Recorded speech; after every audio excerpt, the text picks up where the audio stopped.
Le flux de travail de Docker, ça se résume pas mal à ces 3 étapes. D'abord, on écrit le Dockerfile. Ça, c'est notre recette. Ensuite, à partir de cette recette, on construit une image. C'est le plan, ou si vous voulez, le plat préemballé.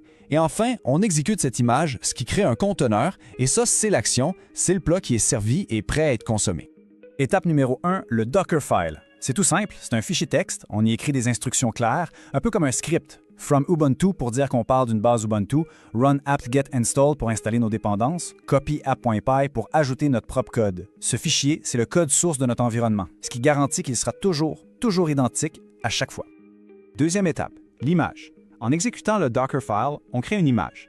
Pensez à ça comme un modèle en lecture seul, un snapshot de notre application et de tout ce qu'il lui faut pour fonctionner. Ce qui est génial avec les images, c'est leur système de couches.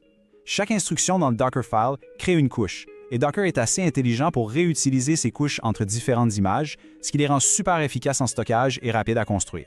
Ces images, ce sont les paquets portables, qu'on peut ensuite stocker dans un registre comme Docker Hub et partager avec toute l'équipe. Et ça nous amène à l'étape finale, le conteneur. Quand on lance une image, on crée un conteneur. C'est une instance vivante qui roule de notre image. C'est dans cet environnement isolé que notre application s'exécute pour de vrai.